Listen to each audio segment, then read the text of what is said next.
Welcome to Sumathi சமையலறை.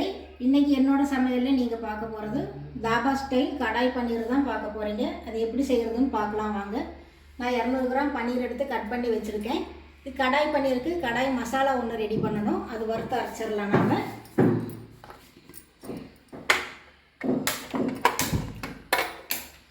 2 spoon தனியா, 1/4 teaspoon சீரகம், 1/2 ஸ்பூன் மிளகு, 1/2 ஸ்பூன் சோம்பு எடுத்திருக்கேன்.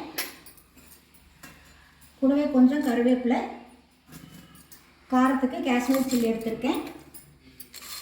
இதை வறுத்து பொடி பண்ணிடலாம். நாம்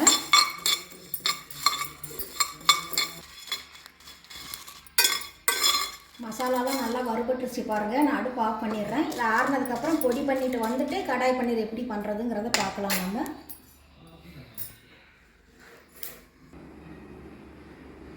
கடாய் மசாலா பொடி பண்ணிட்டு வந்தாச்சு பாருங்கள். இப்போ அடுப்பு பற்ற வச்சு கடாய் வச்சுருக்கேன். 2 ஸ்பூன் நான் நெய் ஊற்றிருக்கேன். நீங்கள் ஆயில் ஊற்றுறதா இருந்தாலும் ஊற்றிக்கோங்க. கொஞ்சமாக சீரகம் பொரிச்சுக்கலாம்.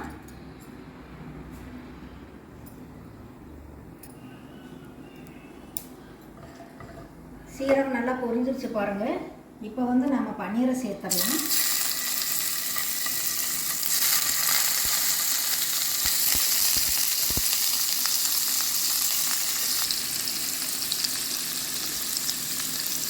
கூடவே கொஞ்சம் மஞ்சத்தூள்,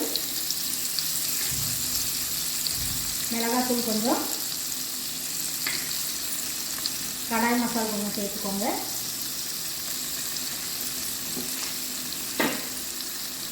கொஞ்சம் சால்ட்டு. இதே கொஞ்சம் நேரம் நல்லா வதக்கி விடுங்க.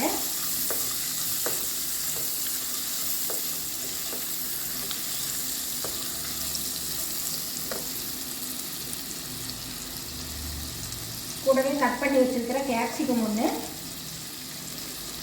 பெரிய வெங்காயம் பாருங்கள், நல்லா பெரிய சைஸாக கட் பண்ணியிருக்கிறேன். இந்த மாதிரி கட் பண்ணி போடுங்க.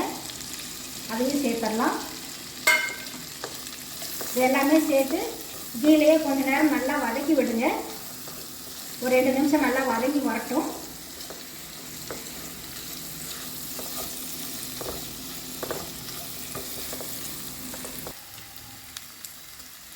பன்னீர் நல்லா ஃப்ரை ஆகிடுச்சு பாருங்கள். இப்போ அடுப்பா பண்ணிவிட்டு இதை நாம் வேறு ஒரு பவுலுக்கு மாற்றிடலாம். மாற்றிட்டு அப்புறமா தாளித்து கொடுக்கலாம். நாம் அடுப்பத்தை வச்சு கடாய் வச்சு ஆயில் ஊற்றி வச்சுருக்கேன்னா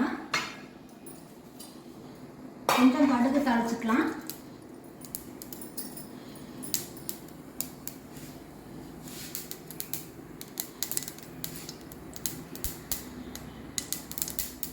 கடுகு பொரிச்சதும் பெரிய வெங்காயம் 2 வெங்காயம் நல்லா பொடியாக கட் பண்ணி வச்சுருக்கேன். அதையும் சேர்த்துடலாம். கூடவே இஞ்சி பூண்டு பேஸ்ட்டு. இது நல்லா கோல்டன் ப்ரௌன் கலர் வர்ற வரைக்கும் நல்லா வதக்கி விடுங்க.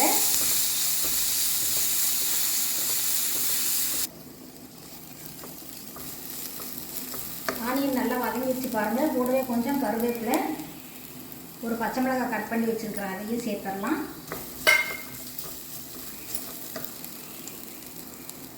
கொஞ்சமாக மஞ்சத்தூள், கொஞ்சம் மிளகாத்தூள், தனியாத்தூள் 1 ஸ்பூன், தேவையான அளவு கடாய் மசாலா சேர்த்துடலாம். இது எண்ணெயிலேயே கொஞ்சம் நேரம் நல்லா வதக்கி விடுங்க. எண்ணெயிலேயே மசாலா கொஞ்சம் நேரம் வதங்கின உடனே 2 தக்காளி அரைச்சி வச்சுருக்கிறேன். அதையும் சேர்த்துடலாம்.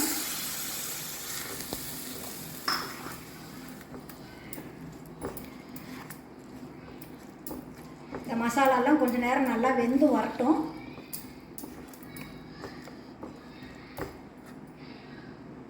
கூடவே தேவையான அளவு உப்பு,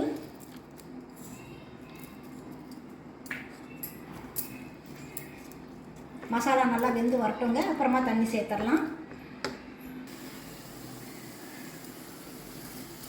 மசாலாலாம் நல்லா வெந்து ஆயில் பிரிஞ்சு வந்துடுச்சு பாருங்கள். இப்போ தேவையான அளவு தண்ணி சேர்த்துடலாம். நான் சுடு தண்ணி தான் சேர்க்குறேன்.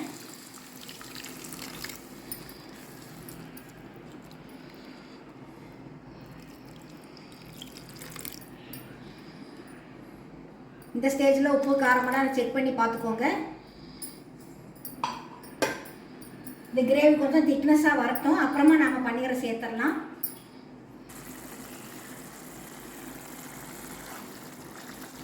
கிரேவி நல்லா கொதிச்சு வந்துச்சு பாருங்கள். இப்போ நாம் ஏற்கனவே ஃப்ரை பண்ணி வச்சுருக்கிற பன்னீர் கேப்சிகம் எல்லாம் சேர்த்துடலாம். இல்லை நாம்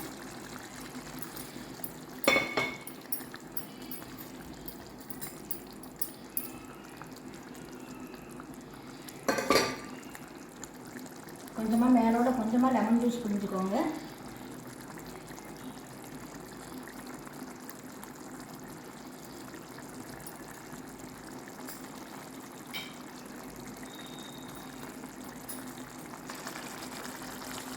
மேலோட கொஞ்சமாக மல்லித்தலை தூவி இறக்கிடலாம். நாம் கடாய் பன்னீர் சூப்பராக ரெடி ஆகிடுச்சு பாருங்கள். நான் வேறு ஒரு பவுலுக்கு மாற்றிட்டு உங்களுக்கு நான் காட்டுறேன்.